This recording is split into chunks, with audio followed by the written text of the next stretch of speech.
Ladies and gentlemen, I'm back. This is round 5. I had to start all over. I messed up the video. It's fucking bullshit, but it is what it is. We have the 2 Goliath in the room. We got Halo 5 and Killzone Shadow. The dispute that we always have is which one's better. Well, they're both exclusive to their respective consoles, having very big differences on each one. Mainly, Halo 5 as a 4-player co-op campaign, where you could play up to 4 players cooperatively in story mode. Killzone is more of a single-player experience. Killzone also is a continuation, but I don't believe if it completely connects with Killzone 3. Now, shout out to all my boys out there like Taking Forever, E-Rock, Dorian Rock. This is the proof here on and difference of how does a console have 50% more power than another console when the game runs in 60 frames per second in 1080p, even though it uses a dynamic resolution technique, and the other game is only running at a 900 resolution that supposedly scales down to 720 because they're using the same technique they use for Quantum Break, Guerrilla Games, okay? And it's running at a 30 frames. You have the option to put it on lock, but it still looks about 32, 35 frames. As opposed to Halo, is in full-fledged 60 frames. Again, Killzone started, when you start playing it, in a very dark area, once again. It was raining, and they have a lot of superimposed shots with, like showing close-up shots with people with mocap to give you the illusion that the graphics are beyond real or beyond God. You see in Halo here, we have a lot of color. We have a lot of particle effects and things going on, NPCs, animations in the background, a lot of beautiful lush colors. Killzone, you have a more flat, kind of trying to go for a realistic look vibe. You're about to go in the sunlight, but it looks kind of dusky, like there was a mist. In Halo, you have a very quick-paced game, and Killzone, it just looks like you're trying to figure out what you got to do. Right now, he's just got a knife. I believe you have to get your gun soon. A lot of things are static. There's not a lot of things that are breakable and move. In Halo, they have some parts that are static as well, but it has breakable things and environments and certain things too as well. A lot of particle effects. You see that sunlight is stupendous. You're coming up to very fast pace. You can see how it moves so fast because it's in 60 frames. Killzone, you finally got a gun. It's only been but like 20 minutes since the CG. Like I said, it looks like it's coming in with some good colors, but it's because my phone has HDR support. But if you're looking at it on the panel itself on a normal, with the 1080p on it as well, you have some movement there in the leaves and the trees. Can't lie. Got a little sun glare. You will see that the color palette is a lot more dry. The textures are not really all that detailed, and sometimes kind of flat. So there you go, a superimposed shot. Halo, you're still fucking just kicking ass, taking names. Halo also has a very crazy, robust multiplayer with over 31 maps, a lot of crazy modes. Everything's free. They keep updating it every month almost. Killzone's multiplayer, for what I understand, is very lackluster, not very robust, not a lot of modes. I believe in Killzone. I'm gonna tell my son when he gets to the bottom. Again, as you see how in Halo you got neon colors, blue. Now take that off.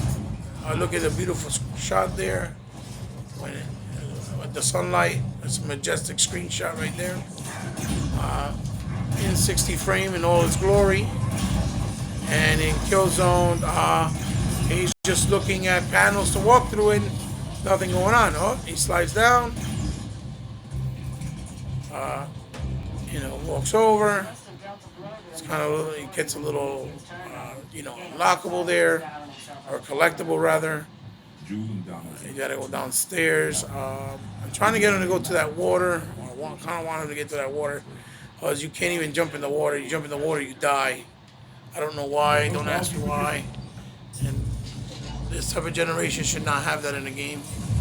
Halo is still looking very beautiful and lush. Skills don't look too shabby either. But again, I would like for anyone who views this to tell me, where's that 50% power? Like, I don't get it. Like, now it's gonna be the same crap with the Pro. They're gonna do a bunch of bull crap and run around, and everything's different now. Jump in that water. Let me see. Do you die? I believe you do. Yep, you do. Very old school shit. It's a shame that it's even in there. I don't think you do die in Halo, but I don't think Halo has water. I don't know. I don't remember.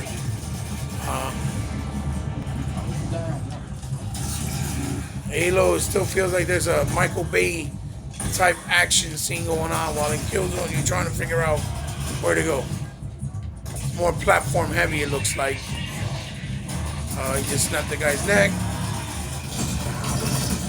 See there? Looks cool. Like I said, if you're your cup of tea, or the first person shooter enthusiast, you can't go wrong. But Halo definitely is the winner here again. I hate to say it. 60 frames per second, 1080p, dynamic scaling for resolution. Multitudes of maps for multiplayer, a lot of modes, 4-player co-op in the campaign. Multitudes of weapons, very fast pace. Killzone is nice, but it's only mainly in visuals. Doesn't really have a lot going on. Single player, not a robust multiplayer. It's only in unlocked frame rate, which stays mainly like in the 30 to 35 mark from what I'm looking at. So it doesn't feel as smooth and quick pace as Halo. It's got a lot of nice little details here and there, but you can still tell that it's kind of a launch title. It has flat textures as well. Not to say that Halo wasn't, but Halo is more set in the future. So here's a nice little cutscene. I don't know if you get a lot of weapon variations in Killzone also. I don't know how strong the story is. I know that the Halo story is pretty dope. It's different, for sure, but it's pretty awesome. Inside shots.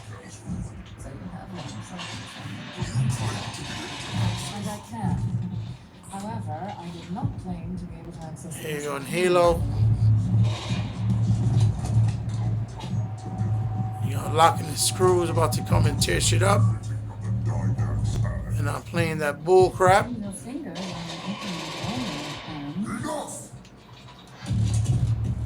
You see?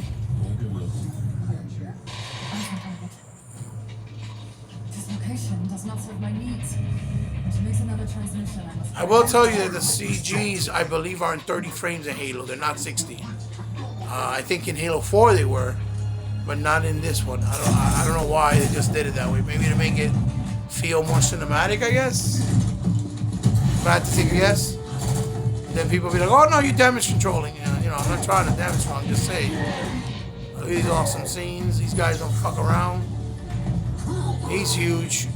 There goes Locke. You're about to hand his ass on him. There you go.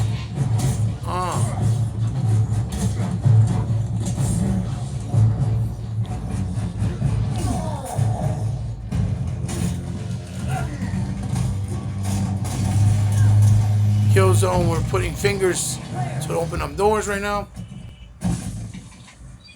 He's picking up a little more collectibles. Dr. Halsey, Captain Lasky would like a word. It took you long enough.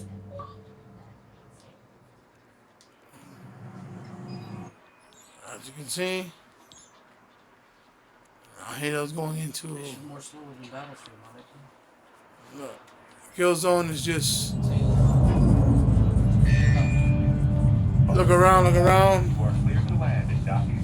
More, a little more story in Halo right now.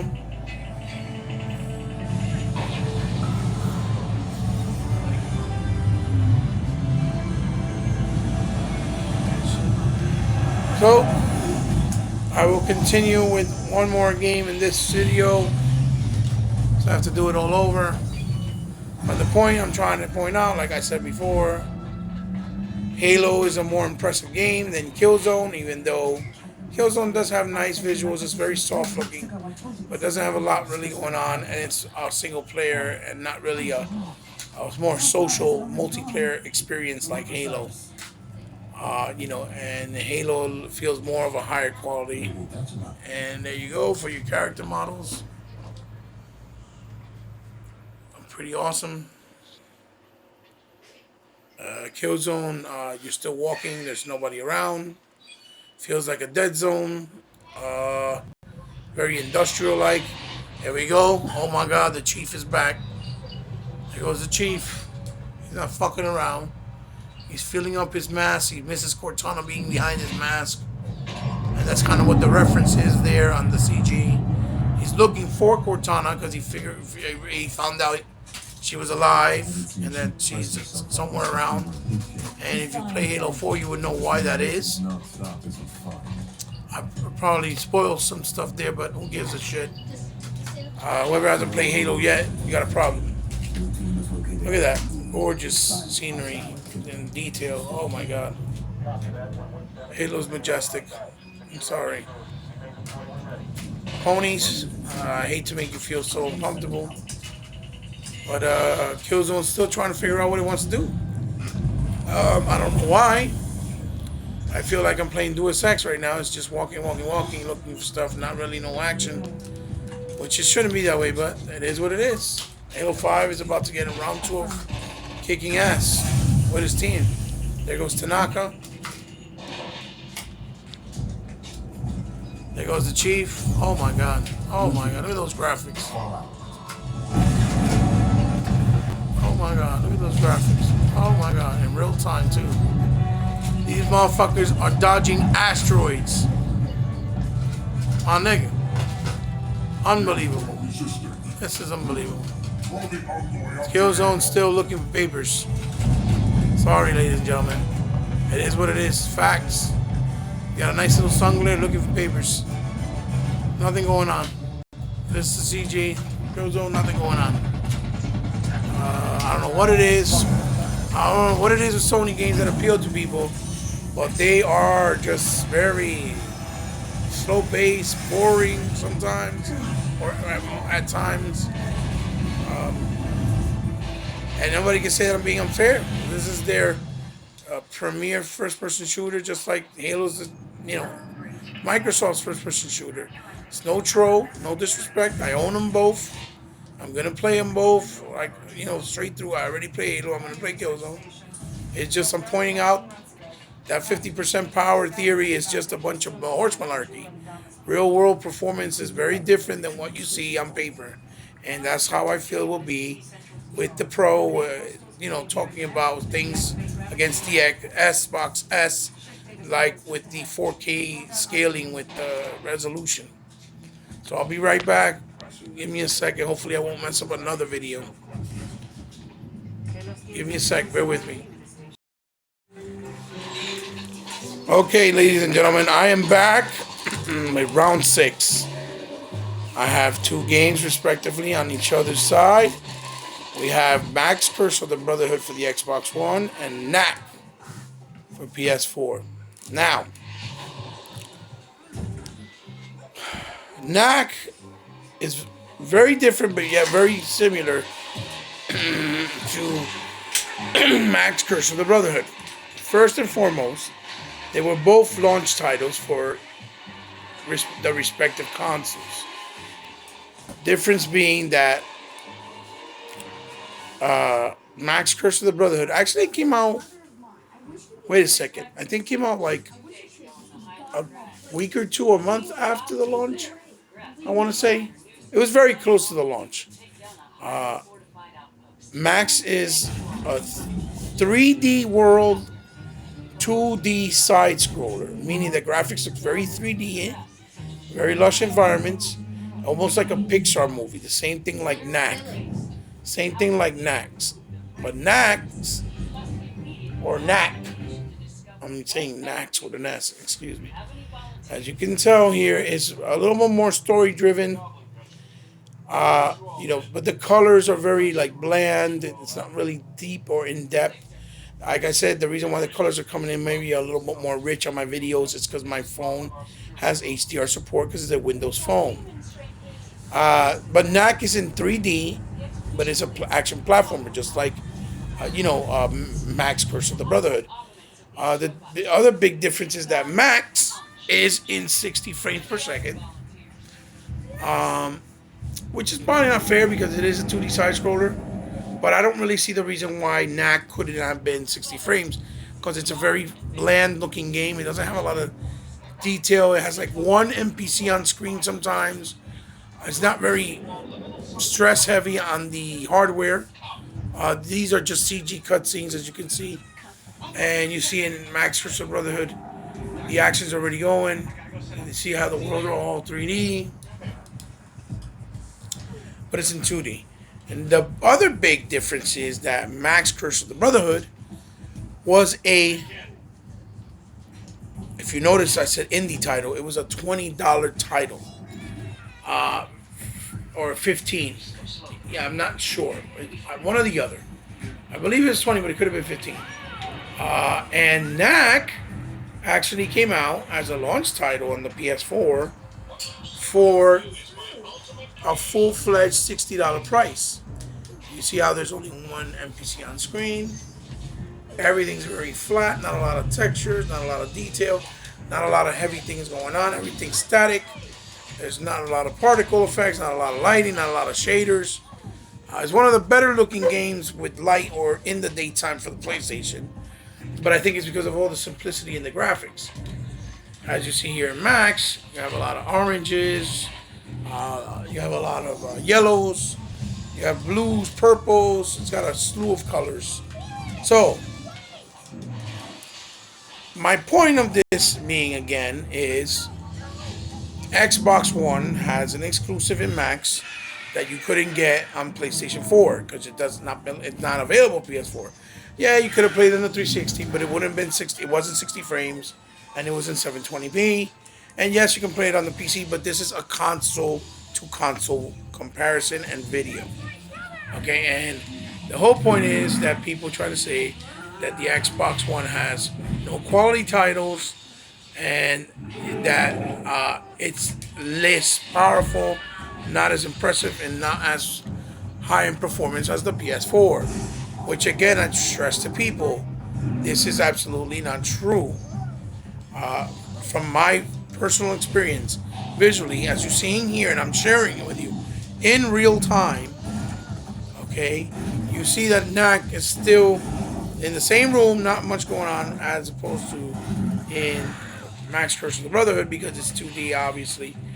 You see a lot of scenery, a lot of background draw distance, but there's a lot of detail there, and there's a lot of different camera views. You see how he's punching that in real time. Those are real destructible environments when he's punching that, and he's following you. And it does zoom in on Max. It does zoom in on Max whenever he's in a different camera angle. It's got a lot of pretty colors. Knack has a lot of flat, like looking grays and whites. It almost has a blanket look. You can't tell from this video, but if you see it in person, it does. And like I stressed in my earlier videos, I have the same panel. They're on the same exact settings, same brightness levels, same backlight levels, same sharpness, same color level. It's in the same resolution. Both consoles are both running in 1080p. They both have their color space on, respectively, of what they can support. And it's really misty right here, right now. You can't tell when you look at it. It looks like a white blanket, like if somebody smeared Vaseline over it on PlayStation. And a lot of their games look like this, unless you really put the dark on the TV, like super dark. Uh, you know, which proves that on Xbox you have a better picture quality, image quality, because you don't have to lower the brightness more to get a better picture image and eliminate that blanket color, which is a big point that I keep stressing everybody. Look how lush and beautiful Max First Brotherhood looks. And this is the launch title. It's a $20 or $15 title. It was even on sale for $5 at one point. It's a lot of fun. It's a boy trying to save his little brother. It's a sequel to another game of the same, which was Max, the first one. And the gimmick is that you have a pencil and you can create different drawing. By drawing, you can create bridges, vines, so that you can swing on, like in Indiana Jones. And you see how it zooms in again, or you have a lot of particle effects. You have a lot of things moving around, animations. And Knack is just a bit more static, not a lot going on, but it is in 3D and it's in 30 frames, and the color palette looks very dull. Um, am I saying Knack is a bad game? Absolutely not. I can't say that. I haven't played the whole game. I didn't hear like a lot of things from a lot of people, even when it launched. I didn't hear that it was like a lot of fun, but everybody's taste is different. It's subjective. You could have fun with it, you could like it, you could not. It depends. But my point here, again, with these videos, is going to be first and foremost that the 50% power is irrelevant. If it's not shown on what you see on screen, that means it does not exist. Only because it's on paper. Because the Xbox One was built a lot more flexible. The hardware has a lot of flexibility to it, so that you could utilize other tools and assets to give you a better performance, like DirectX 12, which they did with Gears, which they did Quantum Break, which they did with Forza, and also like this has ES RAM on the Xbox, which they probably utilize it with the exclusive more than anything, but developers that do multiplats don't really take the time to utilize it to make their games look better and perform better when it comes to the multiplats in certain circumstances, not all. And also things like maybe even the cloud, which we'll see next year with Crackdown 3. Again, the gimmick in Knack, and I said Mac, excuse me, in Knack, is that he becomes matter into particles, and the more elements of metal he gets from the enemies he fights, that is something he can utilize with a core that he has that allows him to use that and make it into matter, so he could become bigger, smaller. And again, like you see, the graphics are very simplistic. There's not much going on. Look, only one enemy on screen you're fighting right now. One. And the game couldn't run in 60 frames. That's what really bothers me. With the low level of performance that some of these games have on PlayStation, and because they're static or more level based and not really a lot going on, that they get all this praise like they're better looking when it's not even that. It's mainly because there's not a lot going on. It's just artistically drawn, and they use a lot of mocap for a lot of their games for their CGs to push it down your throat to make it seem like you're watching a movie and make it seem like it's photorealistic, and people be like, oh my god, oh my god. On Xbox, you do have photorealistic games like Rise and like Quantum Break and even Gears 4 now, to an extent, which we'll get into later. But I hope you guys understand what I'm doing. I hope you like these. I'm gonna do at least probably 5 more, because I got about probably 15 games altogether. I'm gonna do some big ones, and the big one that I'm gonna do, that I can tell you right off the bat, is gonna be Rise versus The Order, because I still feel Rise is the best looking game graphically of this generation, next to Battlefield, next to Battlefront. Those games look just almost like real life, and I can't imagine what they're gonna do when they use it for other games like Dead Space and Castlevania and things of that nature. So anyway, thanks for watching. Shout outs to all my boys, E-Rock, Master Chiefs, Merkham, Tuck, Sega Forever, Dorian Rock, Israel Rulez, my son, Zachary Reba, Darius Reba, and everybody that helps me make these things happen. I'm trying to do them more raw, realistic, from the hip, in real life, not using an Elgato, where I can tweak things up and make it look better on one side than the other. This is as real as it can get. And I hope that you get what I'm trying to do. That you can't bullshit when it's all in front of you in real time, side by side, using the same TVs, same settings, same quality on both consoles, utilizing their features on their settings respectively, side by side, showcasing them. There's no way you can say, oh no, that's not real, that's not proving anything. You can see there, like I said, all the games on Xbox have a lot of beautiful light colors and brightly lit, where on PlayStation a lot of them are just very dull, not a lot of lighting, not a lot of beautiful lush colors, just more pastel and dim colors, making it look more flat and not really as exciting. And some people like that. Hey, to each his own. I just feel it's not better quality. That's all. So again, tune in, like, comment, share, subscribe, and remember, if you subscribe, I really appreciate it, because I know you don't have to, because you become part of the family. But remember, you become part of the family. I'll see you soon on the next one. I got a couple more, like I said, down the pipe very soon. So I hope you like me. Talk to you then. Peace.